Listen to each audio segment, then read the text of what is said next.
WDET is supported by the College of Business Administration at University of Detroit Mercy. UDM's Master of Business Administration is designed to accommodate the career needs of professionals across a variety of work organizations. More information at business.udmercy.edu.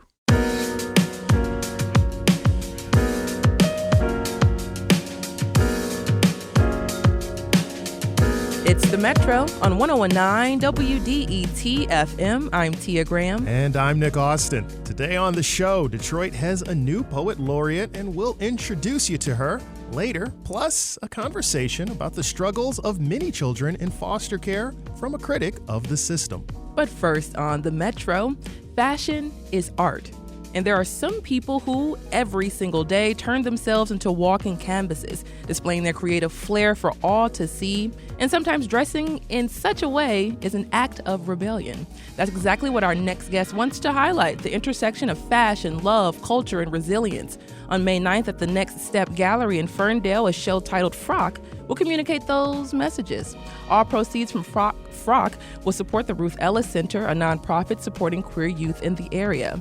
Jeff Newsom is a curator at Next Step Gallery, as well as a creative and a longtime artist. He's here now to talk about FROCK. Jeff, thank you so much for joining us on the Metro. Thanks for having me. So FROCK, it's an old-fashioned term for a dress, which I looked up because I really wanted to know the inspiration behind that term. How does that term tie into this exhibit? Well, for years, I acted as a fashion stylist in the advertising realm, and I slowly collected dresses. I've always had a fascination with dresses and the ease of them. I did a small film years ago, and we did a lot of editorial with that idea. And when I recently moved back to Michigan, I said to myself, let's really show these to the public. I wanted some of my former students to see them, and really the general public. I've amassed a huge collection of things, and I really wanted to show them, so we decided to wrap them into a charity. Ruth Ellis Center has been a big proponent of mine, and I'm really excited to work with them again. We formed a relationship many years ago, and FROCK is the accumulation of all of that. May 9th, 25 years of the Ruth Ellis, which I'm really, really excited about, and we will preview 25 dresses. Beautiful, beautiful. So, of course, you have a huge collection that you're going to be rolling out. You said you're going to do, a special thing every single year. You're adding a dress every single year until a big date. But just talk about the dresses in general. What years, what styles, what are we going to get to see, those 25 dresses? What are they going to be? Well, we start in 1967 with a really spectacular Pierre Cardin dress. It's really about history and fabrication and all of these different areas in design that the dresses convey. So we start with Pierre Cardin, and then we go into the 80s with a little bit of Terry Mugler. We have something from the 60s from Diane von Furstenberg, the famous wrap dress. We have Mary McFadden from the 80s. We're going into the 90s with the first original Prada nylon dress. We have a spectacular Comme des Garçons dress from 1983. I have the blue version. The Metropolitan Museum of Art has the gray version. Wow. A lot of these dresses are placed in other museums, and we have decided to work with the Henry Ford Museum on the acquisition of the complete collection. Which is just amazing to think. Number one, the Henry Ford Museum has a huge collection of not just, cars and automotive things. They also have just a collection of just all types of things, including clothes and garments and the history of that. I think about you bringing those to display in the history within Henry Ford Museum. Why that partnership? Well, originally, all these dresses were going to museums around the world. FIT, SCAD, the Met, the V&A in London, and I recently befriended one of the curators at the museum. I visit the museum every week. Yeah. As a child, I would go there as a 9-year-old, and I was fascinated by the designs and everything in them. It's a museum of things, and that's what I've always been interested in. Things, cars, boats, people, great dresses, pitchforks, road signs, and it was kind of the perfect synergy. I was there one day. I ran into Mark, who is the head of curation, and we started talking, and he said that they would like to keep the whole collection, Nice. which for me was great because it's a whole round of I started as a kid there as a 9-year-old, and now I'm a way, way older adult.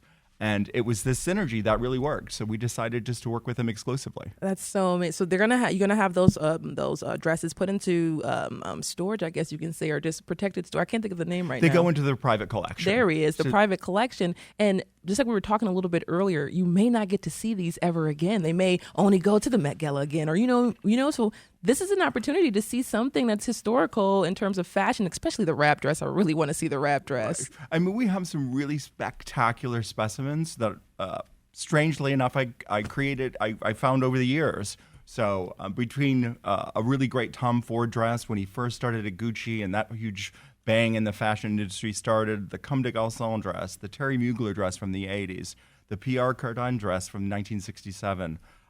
We have some Virgil dress from Off-White.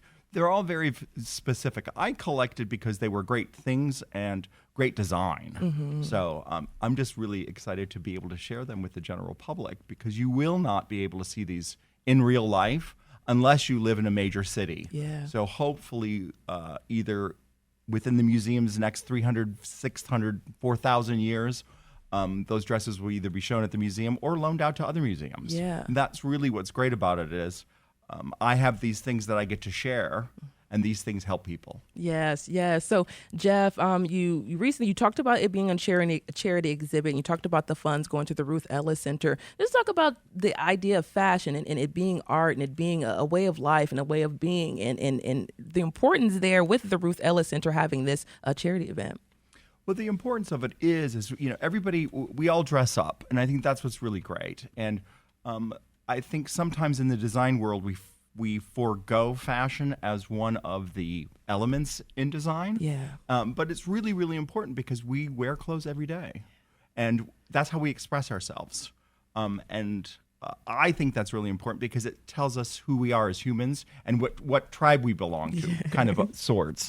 So these dresses, they're not necessarily rare. Some of them are rare, but it's the idea that you get to see them up close. If they were to go into a museum show, they would be put on a stage. Yeah. They would be kind of off and not close. Yeah. I wanted those dresses to be seen up close. Everybody gets a chance, not just if you go to a museum. Yeah. You can get to go to Kaiser Sudan's Next Up Gallery, which is a beautiful space. It's going to be a great event on May 9th. And we get to share all that. You get to look at it up close. That's really was my main goal. I want it to become educational. Yeah. I want everybody to enjoy it. And the cool thing about that, because I want you to describe the wrap dress for me at the end here, but I want you to talk about the expansion of fashion and it being part of this new design wave here, especially in the city of Detroit. We see the expansion at CCS with the fashion department there, and they're doing big things. They have their big fashion show this weekend, actually, and then the student showcase is May 10th, I believe. So there are so many things happening in the world of fashion in the city of Detroit, and I think about you being a former professor there as well. Talk about that learning aspect, that educational aspect, and the way that you're seeing it being captured here in the city of Detroit. Well, that's what's really great is we have this really interesting fashion group at CCS led by Aki and Ray and Tom Carbone and Tina, and having such amazing educators work with the students at CCS is really a key component to fashion in Detroit. Yeah. and spreading the word and getting everybody into it. CCS is a great school for launching a great school of design. And then, the fashion program has been, I think, 7 years. Yes. I taught the first program there, the first class, Fashion Fundamentals, and it was a blast. Yeah. And a little bit of branding and a little bit of other things. It's really important because we're in this decade, fashion is so important to youth and finding one's identity. Especially within the LGBTQ community. Yes. And transferring that over to Ruth. And what's great about Ruth is, if you come into the center, you can get a great meal. You can get a great outfit. If you need things, you can get health care. There's so many services at Ruth Ellis that are exciting and great, and I'm just glad to support anything that I could do for them. And I love, you look good, you feel good. So not only are you going to get a hot meal, you're going to be taken care of. You get to look good, which also makes you feel good. So I love that aspect that you threw in there. But before I let you go, I want to get into the wrap dress because I saw a little documentary once about the invention of one of the most popular, most worn dresses by women is that wrap dress, which was invented. You said her name. I can't really remember. Diane von Furstenberg. And she made that wrap dress, and now we wear them. I mean, I wear like 3 or 4 all the time. Well, the thing is that what it did is it changed the way women wore their clothes and went to work. That's really how strong that was back then. She really changed that modern ease of dressing. A dress is one piece. It wraps. The wrap dress looks great on any stuff. You can be a 0 or a 14 and still look good. Yes. And that's what's so special and important about it, and it's lasted. Yes. So I'm very proud to have one in the collection. It's black and white. It's the classic wrap dress without a collar. And it's what's exciting about it is it's lasted so many years. And that's what great fashion does. It translates over decades. And I think that's what is one part of the show that's really interesting. We talk a lot about fabrications in the show and other techniques. We have one haute couture dress by Rolf Simmons and Christian Dior, and it's got a very specific embroidery. So a lot of it's education, but there is a lot of fun to it. I love it so much. Jeff Newsom is a curator and a creative, and you can see the show at Next Step Gallery, which is in Ferndale, that red carpet event, May 9th from 6 to 9 p.m., and the exhibition is open May 10th and 12th and May 16th and May 19th. So through those dates, you can go check this out and see that really cool wrap dress and all the other 24 dresses that will be on display. Thank you so much for being here. Thank you for having me. I will be there throughout the next 2 weeks in the show explaining everything. If you have any questions, please come down and see me. Thank you. Thank you.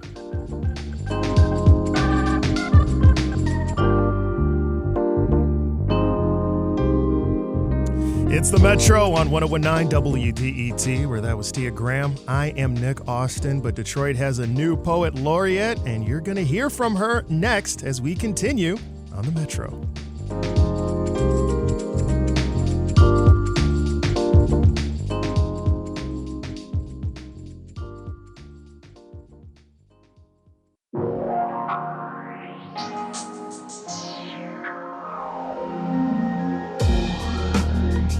Welcome back to the Metro, right here on 1019 WDET FM. Nick Austin is here. I'm Tia Graham. Taking a quick look at the forecast today, mostly sunny, a high around 80 degrees. Tomorrow, Thursday, also sunny with a high around 72. Friday, expect a chance of rain between 2 and 5, otherwise highs in the 70s. The weekend looks pretty good as well, but do pack an umbrella for the weekend. Rain expected both days, highs in the low to mid 70s. However, we do have a very special guest right now. That is right, and it goes back to a tradition for centuries, Tia, as Poet Laureates have been a tradition dating back to ancient Greece. But while that was an informal designation, countries, states, and cities for centuries have created a formal position to honor and celebrate the power of poetry. And Detroit has been a part of that tradition since 1981, when Dudley Randall became our first Poet Laureate. Following that, Naomi Long Madgett served with nearly 2 decades of distinction before her passing in 2020. And as of yesterday, the city officially unveiled the next voice to take up this distinguished mantle. That name is Jessica Care Moore, who's a lifelong Detroiter and award-winning poet. As Poet Laureate, the city says Moore will compose poems for special events and make poetry accessible to residents of all ages. To learn more about her vision for the role and the power of poetry, she joins us now, Poet Laureate. Oh my God. Jessica Care Moore. I love you, Nick. Thanks Thank you for joining us on the What's Metro. up, Tia? What's up? It's so good to see y'all. And I'm a little tired and a little stuffy. It was a long, beautiful, magical day yesterday. It did seem like it, so I know I'm not the first, but let me make sure to give you your congratulations, and let's just start there. How does it feel to be named Poet Laureate? It's amazing. I know it's funny. I made a joke when at the press conference yesterday that people have been calling me that for a long time. I remember accidentally doing it during the interview. People did it, and they did it when Naomi Long Madgett was alive, and so I was always correcting, saying, no, Naomi Long Madgett is the Poet Laureate, and I loved her dearly, and she was a mentor, and someone I knew since I was probably about 19 or 20 years old, doing workshops at Broadside Press. So it's a kind of a full circle moment, not to be cliche-ish, but it kind of is, and this year's a special year. It's the centennial of my father's life He would have been 100 years old in 2024. Believe it or not, my daddy was born in 1924. And so I knew this year was going to be powerful in different ways, and things have been shifting for me very fast in this year. And I think that, spiritually, my daddy is connected to some of that. He's on the cover of my first book. And I brought, yesterday, it's funny, I came in, I went to the podium and I had all these books with me for no reason. I was like, I just going to bring all these books because I'm a super nerd. But that's my dad. You can't see, well, you can see it if you're here. It's my dad on the cover of my first book. And so, when things like this happen to me, I completely just go back to my father and he's not here. And, I wish my daddy could see me now. So it's deep. I'm a little black girl from Cody High School, and that's what's amazing to me is what I hope it shows other young girls, especially in the city, that anything is possible. That you can actually become something very important in the world.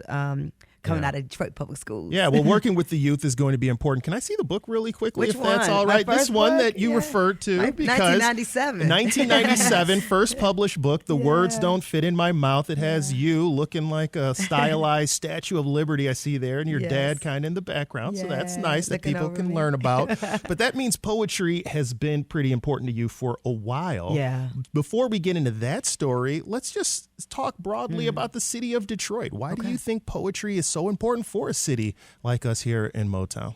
This is a city full of vibrant, beautiful black folks, and interesting, cool white folks, right? And a beautiful, they cool. I always say that the white folks in Michigan and Detroit are like the coolest white people in the world. They black too.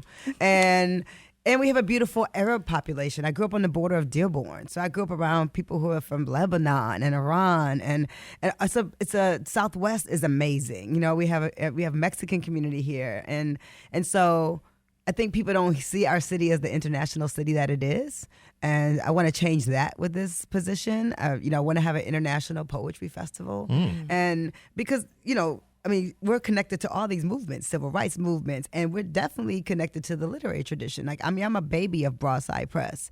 I'm a child of Dudley Randall's work, and I knew who these people were before I moved to New York City. So what made me be able to start a press in 1997 was my tutelage here. Ron Allen. I was sitting up in Ron Allen's little cafe above Kaz Cafe when I was in my early 20s, learning about black institution building. And that's why we have to have poets that come out of a place called Detroit. Hakeem Adabuti, Don Ellie, biggest black publisher in the country, if not in the world, out of Chicago, is from Detroit. Yes. And so one of my mentors, he wrote the foreword to my book, God is Not an American, and has been in my life my entire career. And so because we have this rich tradition of literary and oral tradition, we need to be pushing and investing in the next. All right. Yeah. Well, let's unpack that a little bit, right? Because there are a lot of different arts out there. In fact, you participate in many, doing Black Women Rock. Yeah. But we know that I think a lot would say you got your big break with Showtime at the Apollo, winning that on stage with your poetry, ends up linking up with the folks like Common and Erica, and I can say all these names, right? Yeah. But that starts from a place where you decide poetry is the art form that I think you'd say you started with. So what led you to be attracted with that medium for your art? I've been writing poems since I was about 9 or 10, because my son King started writing around 7 and, published his first book, his chapbook, when he was 9 because I saw it. I was aware as a mom and a poet. I was very dreamy as a young person. And so poetry was a easy, accessible art form. That's why I know it's powerful. I wasn't necessarily going through novels, but I was going through Alice Walker books. My mother was giving me Lorraine Hansberry, Young, Gifted, and Black. I loved Maya Angelou. I loved Nikki Giovanni. These are people that I read about, and poetry just spoke to me as a young black girl in Detroit in a way. I read everybody now. I read Walt Whitman, Lisa Grass, Robert Frost. I learned about all of them in school, Shakespeare. I loved Emily Dickinson. I thought she was cool. She didn't want to come out of her room. That was weird. I liked it. Sylvia Plath, and so poetry was just an accessible. I'm a great reader, and I was good at other types of writing, but poetry felt like something I could take in easily, and I could understand it. And it was just in my body. I feel like I've just been catching up with myself. I'm just meant to be a poet. And poetry is not just about, and I said this yesterday, pretty words on paper. It's about how you see the world. It's about how you see the world. Well, let's get into that then also, because I think I took jazz poetry in high school. Come on now. And I would tell you that I was probably pretty bad at it. I was the only one in there who was like, I'm rhyming every single one of these words. And, my teacher's like, Nick, you don't have to rhyme. And I'm like, it's a challenge. I'm rhyming it. But for you, rhymes clearly aren't the thing that's going to make a great poem. So as someone who's experienced all these different styles, what would you say, especially to people out there who are trying to level up their poetry, what makes a great poem? What makes a great poem? It's a great honesty, authenticity. Being honest. I tell people, if you're reading it and I don't believe you, then it's not a good poem. Gotta believe you. If you're writing some fictional tale, fine. But if you're actually writing a poem from your heart, and I'm looking at you like, is this your truth? So, it's got to be honest. Maybe that's what I got. Why I got that C-. You better tell your truth. I can say this, and it's no offense to male poets, but male poets I find often hide inside their work, whereas women poets, we put everything on our sleeve. Like you read my books, you know my business. I've been married, divorced, in love, out of love, had children. I tell my stories from a very authentic, loving place. And it's not always easy stories. I've told my hard stories, my heartbreaks. They're all in my poems, and that's what makes it a healing mechanism. How is it different doing it through poetry as opposed through a song or through a story, a novel? All these different mediums, but poetry is like this merger of these different kind of things. So I think poetry is like a balance of like gift and craft, and it's also for me a spiritual work. But I also feel it with music. Let me just say this: like when I'm doing my Black Tea record that I wrote with John Dixon, that record is amazing. And so when I have poetry with that jazz quartet, with Nate Wynn and Deshaun Jones and Sax Appeal and Idea singing and blues singing, like there's definitely something transformational that's happened. And we like put on clinics at like the Jazz Festival in Kansas City and at Blue Note. Like people had never even seen poetry probably since Gil Scott-Heron working audience and touching people in that way. And so, I'm a music artist, so I believe in all that. I believe in being interdisciplinary for sure. But everything is a poem, because I always say I can take out the band. I love my musicians, but they can all be quiet and I can take over just my voice alone can take over the room. And this is from a little girl who was scared to raise her hand in junior high school, because I went to St. Alphonsus with predominantly white students, and I had a very deep voice. This voice was this voice in like 7th, 5th and 6th grade, and so I never wanted to read aloud. So it's a confidence that I had to build into. And then like even that jazz record, Black Tea, I felt like I had to get old enough to be mature enough to make a jazz record, because I didn't grow up really listening to jazz. I had to find jazz later, and so. Oh, you live long enough, you're going to find jazz. Oh, jazz is, I love it. Now, whatever you want to call it jazz. Right. You know what I mean? All my jazz artists, in quotes, like Russell Gunn, they kind of like Kebby Williams, they rebel even against the title. Yeah. But yeah, I think there's a purity in poetry, and I just like that when things it's a working, haiku for me is a revolutionary tool. Haiku is like a working class form that folks can connect to. I can get little kindergarten, preschool kids to write a haiku. And so it's something that I plan to do. There's like things that you read off that I'm supposed to do, like as a poet laureate, like do this address at the library and all that, and I'm going to do that with ease. But the things I want to do have to do with younger people and empowering them. And I have a whole campaign called Detroit Love Haiku that I want to sprinkle on the city. So I want haiku everywhere. I want all of y'all to write haiku for me. I want to put it in books, on bus stations. With haiku, that's at 575? 575. There you go. See, we got a poet in the house. I got to see these poems after. You have to email me some of these jazz poems, Nick. Take that C-. Yeah, I just turn it into a B+. Jump in there. The first time I saw you perform, it was at the Carr Center, and you did powerful performance. And I just remember that was one of the first times I said, I can actually openly out my mouth say I'm proud to be a Black woman. So I thank you for that. Oh, wow, that's amazing. So that was one of those moments that I can do this if someone else is doing it. That's right. Thank you so much for that. And we get to have you as the Poet Laureate now. Thank you. I'm excited. I'm hoping that I can do a lot of great things with it. I didn't need anything else on my resume. Yeah. And so I want to get to work. All right. Well, we got to let you get back to work. But before we do, about 30 seconds, you mentioned the international plan. What else do you have planned to do? Or what do you got coming forward that you can tell us about? Oh, my feature film is it's very poetry driven. Is premiering at the American Black Film Festival. Shout out to my director, director Kasim Vasir, and my dear friends who've worked on this film. The crew and cast are amazing. Tobias Trevelyan, Donnell Rawlings, Nikki Gilbert, who was in that Black Box Theater with me at Cody High School that changed my life. She's the lead singer of Brownstone. Y'all should know who Nikki is. And so we're headed there June 12th to the 16th. We don't have our premiere date yet, but that's happening in Miami. And then we're going to have a screening, absolutely, in Detroit. All right. Well, this summer. So. Looking forward to that. Looking forward to your work. Detroit's newest poet laureate, Jessica Caremore. Yay. Thanks for joining us on the Metro. Anytime. Yay!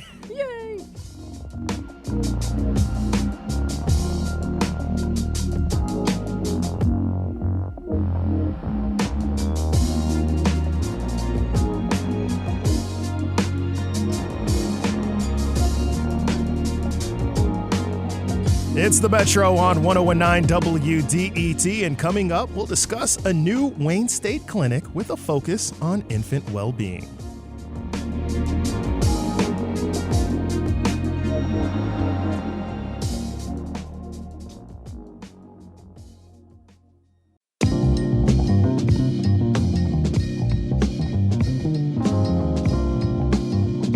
It's the Metro on 1019 WDET. I'm Nick Austin alongside Tia Graham. And in news, Ford Motor Company will host the grand opening of the refurbished Michigan Central Station on June 6th. The 90-minute globally streamed concert will take place at Roosevelt Park in front of the train station. Ford bought the historic site for $90 million in 2018. The company has vowed to invest almost $750 million to restore the building and its surrounding area.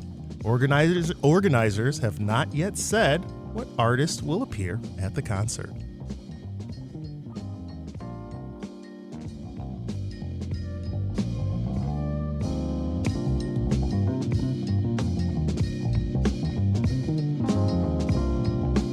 This is the Metro on 1019 WDET FM. And these days, we talk a lot about mental health concerns that afflict the young and old.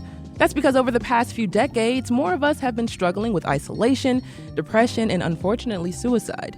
But these issues are often spotlighted on teens and middle-aged adults, not young parents and their newborns. Wayne State University is trying to do something to support young families with the creation of the Social Work Early Childhood Support Clinic at 400 Mack Avenue in Detroit. The new clinic, in partnership with the School of Medicine, is offering specialized training in infant mental health.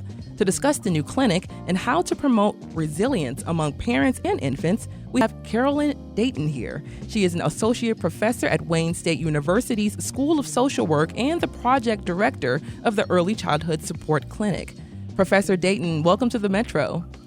Hi, thanks so much for having me. Yeah, so before we get into the clinic, tell us about infant mental health. Oftentimes we think, well, babies may not know, they don't know what's going on, but, what's going on with babies' mental health? Yeah, I love that question. That's right. Yeah, so when we say infant mental health, we're really talking about early relationships. When you think of infants, toddlers, and young children, really birth to 5, which is the age span that our clinic serves, you really have to look at the quality of the child's relationships.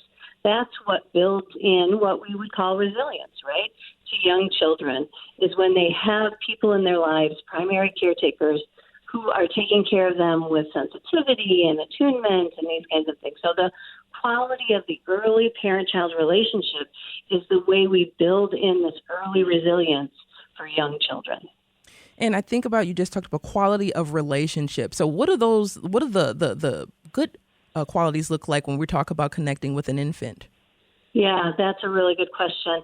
Yeah, I want to say first that we're not talking about some perfect parent here, right? Like, I'm a parent where parents know that raising young children is really, really hard. So there are always moments when you are not being as sensitive as you want to be with your young children. But for children who have parents who, by and large, are able to sort of take care of them with sensitivity, we think of an infant who might be crying, having a parent around who can scoop that baby up and calm that baby, right? Mm-hmm. Hold that baby's basic needs, feeding, diapering, these kinds of things are, of course, important, but also the early relationship that I sometimes call it the boring part of child rearing and infancy, holding, rocking, caring for, cooing to your baby, talking to your baby, reading to your baby, all of these things lead to positive relationships between the parent and the baby, and that is then built into the baby as what we think of as an early manifestation of positive mental health, basically. Yeah. So when we talk about, positive mental health and, and making sure that the baby is well adjusted as they're growing as well as the parent. But what about the parent, the young parents especially, who may also be dealing with anxiety or stress or other things that they may be going through? In what ways will the clinic help support the parents as well? Yeah, 100%. I love that question. So we really take a dyadic approach, a parent-child approach in infant mental health and certainly at the clinic. So we approach it from both sides of the relationship, right? So you might have an infant or a toddler or a young child, but let's stick with infants. Say we have an infant who is especially fussy, right? Fussy more than normal, more than we would normally expect. Well, that's going to put a strain on the relationship. And so that fussy infant is causing the parent to be, who knows, a little more frustrated, a little less sensitive, this kind of thing, right? So you've got the infant side of the relationship, and then you have the parent side that you just brought up. In that case, we say PMADs, perinatal mood and anxiety disorders.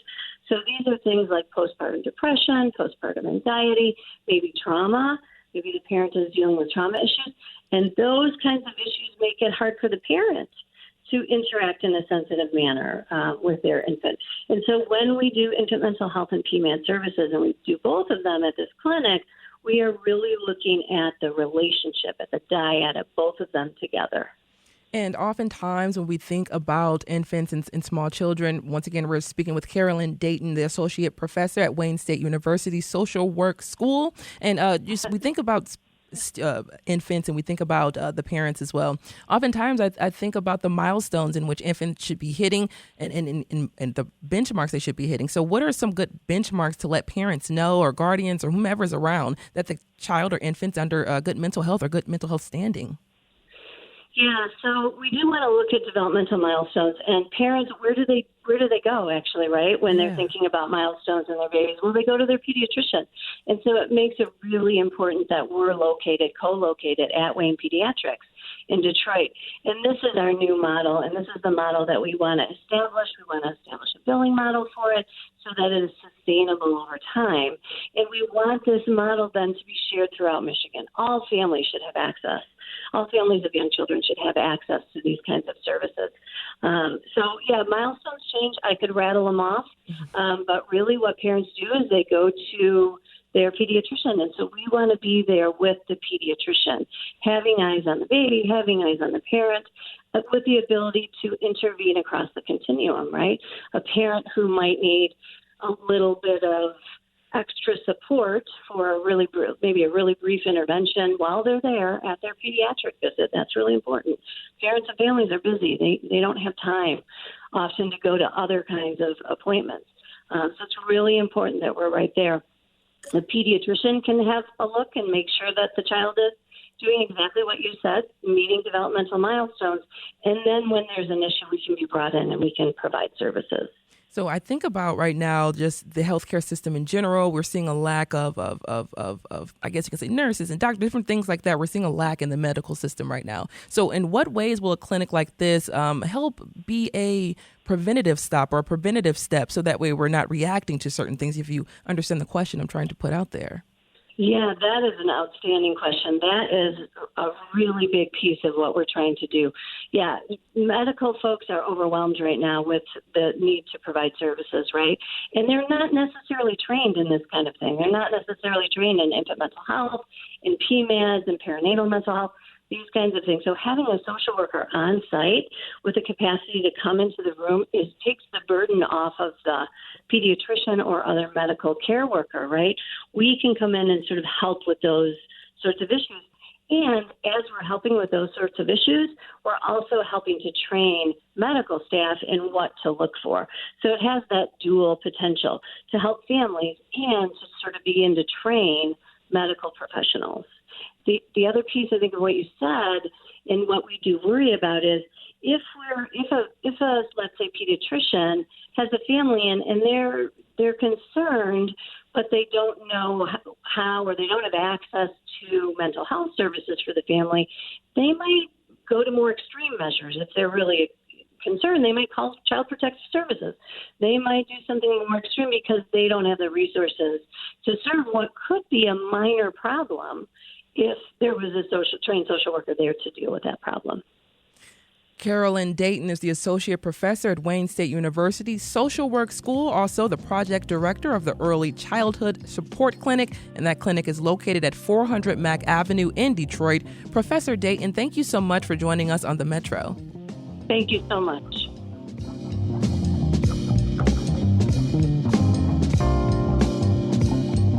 It's the Metro on 1019 WDET. That was Tia Graham. I'm Nick Austin, and continuing with our look at the lives of children, as there are hundreds of thousands of kids in foster care right now, and a lot of them struggle.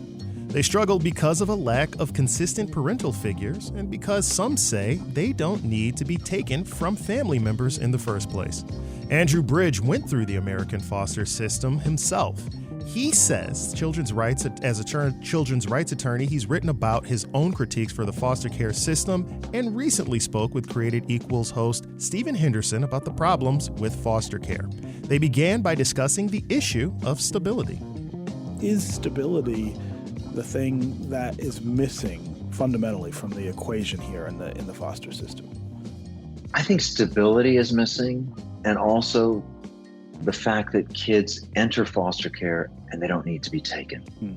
When you're looking at a system that takes 70% of its kids from their family because of neglect, which really most often just means poverty, that's not the way to handle poverty. It's expensive, it's traumatic, it doesn't work. I could have been placed back with my grandmother. Was my grandmother rich? No. My grandmother worked as a junior assistant for an oil company in Chicago. She was poor. She hadn't gone to college, hadn't graduated from high school, but she could have cared for me. And had they decided to make that decision, I would have lived with my family. And so when I talk to kids and sit with kids, it's stability. But what stability means to those children is what it means to every child. When they think of stability, what's the first thing they think of? Family. They think of mom and dad. Yeah. They think of their parents. They think of their family. That is what stability is. And that's what foster care takes from children too often. Yeah. When you are advocating for kids now and they talk to you about this kind of stability, what do you hear from defenders of the foster care system about that stability? They probably would say, I'm guessing, well, we're providing that, right? We're getting them into homes. We're getting them with families. What do they say when you say that's not the kind of stability that kids need? Well, here's the thing. I've worked for foster care departments. I've actually been an employee of foster care departments. I've sued them. I've been in every sort of place on that table that you can be, and they still talk to me. So what it is when you talk to heads of big departments, heads of LA foster care, heads of Chicago foster care, heads of New York foster care, they don't actually defend the system. They will talk about, we are taking too many kids in and we're keeping them too long, and that has to stop. And so there aren't very many people that actually say, this system is working. It's great. I've never gone to a conference. I've never met with a social worker who said, I love the way foster care is working. It's doing great. Yeah. Because they know it isn't. And we've known that for decades. And so I think it's this ability to really take a look at how we're going to change that. Yeah, I was going to say, and where it's, what becomes the obstacle then if everybody... What's the goal? How do we get to that finish line that we really want to get to? And that finish line is to respect families, to sit down with a family in poverty and say, you know what? We're going to go ahead and we're going to find childcare for you. You know what? We're going to help you with your rent. You know, we're going to have an in-home aid. And those things may sound complicated, but at the end of the day, just on money, just on the costs, you'll save money that way. You'll save money providing that to families. And also, you won't traumatize them. You won't traumatize kids. And you won't put them in a system where we know the results. Yeah. We know that fewer than 3% are ever going to graduate from college. Yeah. We know that a quarter of them are going to be instantly homeless at the age of 18. And so we ought to look at that and say, how can we fix this? And the way we fix this is every child belongs to a family. And they belong to the family where they came from most often. Yeah. I want to talk about the consequences for the children and for you specifically. You figured it out and got to a place that not only most other foster children might not have gotten to, but I mean, almost any person would like to have achieved the things that you achieved. At the same time, I imagine that there are still consequences that you live with and try to manage. I'm curious about what those look like for you and what they look like for other children. Well, I appreciate that question. When I introduced and people introduced me as a graduate of Harvard Law School or a Fulbright scholar, first of all, it's a little embarrassing to hear, and I always sort of blush at people saying that about me. But here's the thing. Yeah, that I am so grateful for those things. And those things are just wonderful. They brought me things. I've gone places that I never would have gone. But Harvard Law School, it doesn't take away night terrors. It doesn't take away bouts of anxiousness. It doesn't take away that sense. And this is what children talk about, that sense that something's going to happen. I once saw a boy who gave a speech at a big gala in Los Angeles. And he was just a heck of a kid.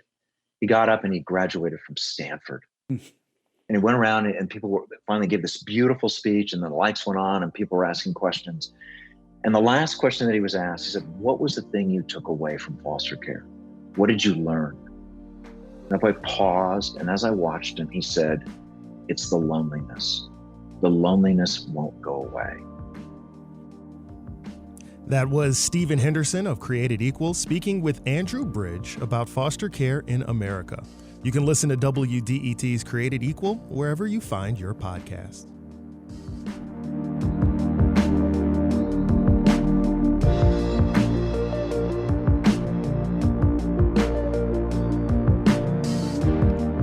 This is The Metro. I'm Tia Graham, joined by Nick Austin sitting right across from me. We'll hear about a new app that's trying to engage young voters in the political process. You stay right there.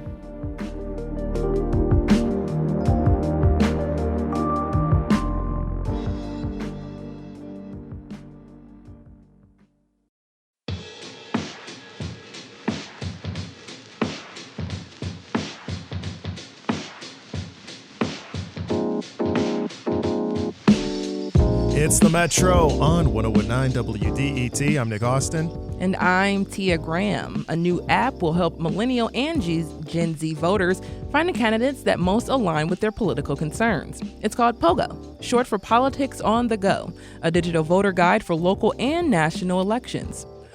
Arabia Simeon is the founder of the app. She spoke with WDET's Brianna Tinsley about how it works and why she chose to focus on the political needs of younger people. I was really excited for my first time voting, and it was in the historic, Trump versus Hillary Clinton election where everyone was just feeling like, okay, I don't want to vote for either of these people. And I feel like that has been my experience the whole time I've been able to vote. It's just this constant, I don't want to vote for either of these two people. And then it was also this real big focus on presidential elections. And when I realized I did not know anyone else on my ballot, I was like, what am I doing? So when did you get the idea for the app?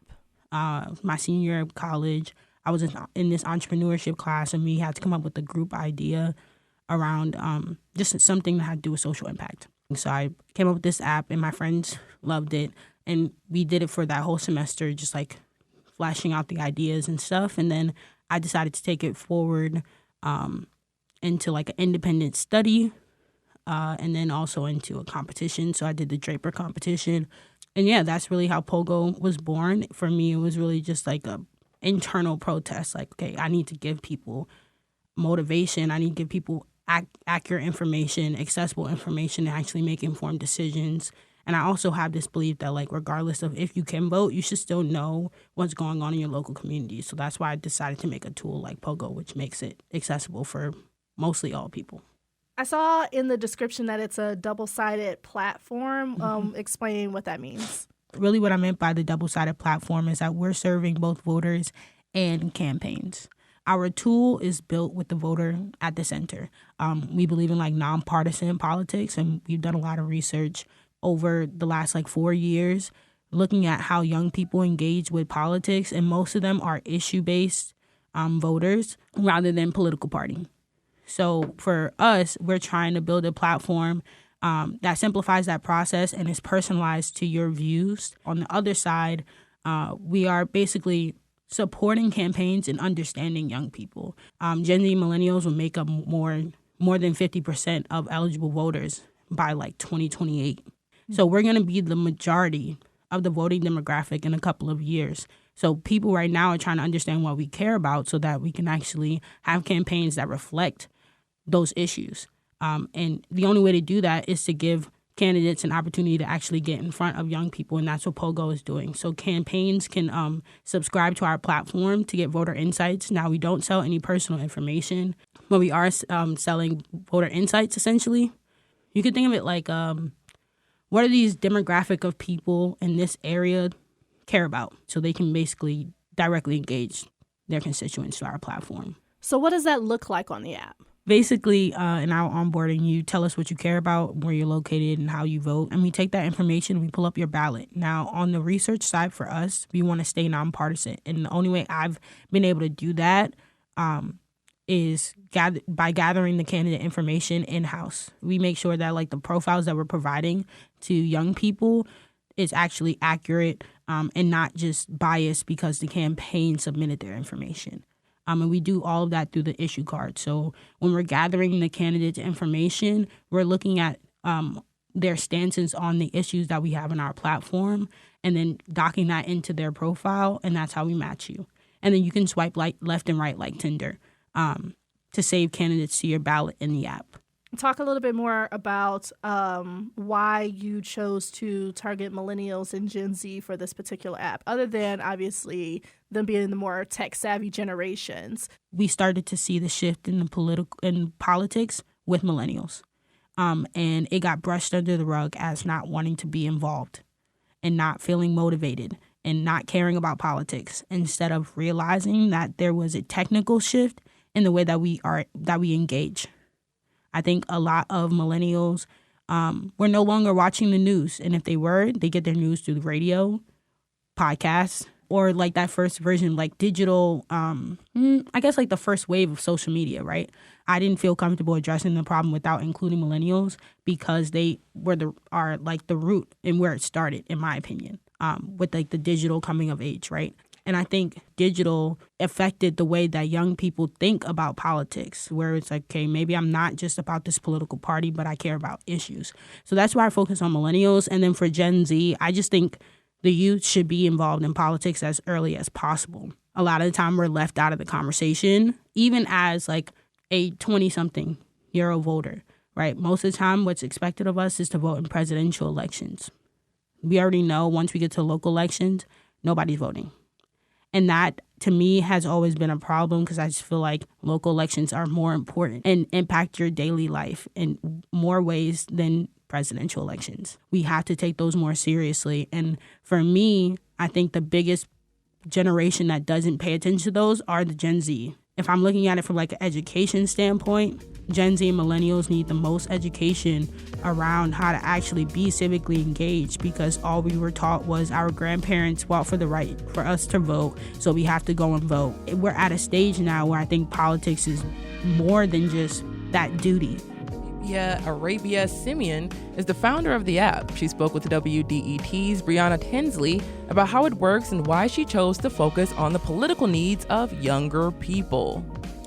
That's going to do it for the Metro, Wednesday, May 1st. You can listen to recent episodes online at WDET.org and subscribe to the podcast on your favorite platform.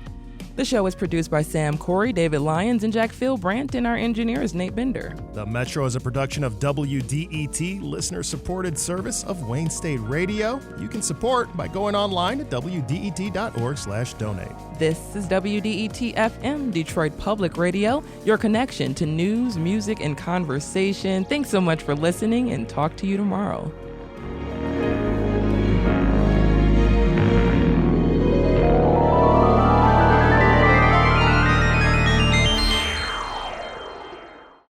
WDET is supported by the College of Business Administration at University of Detroit Mercy. UDM is offering a new master's degree in ethical leadership focused on sustainable, ethical, and inclusive problem solving. More information at business.udmercy.edu.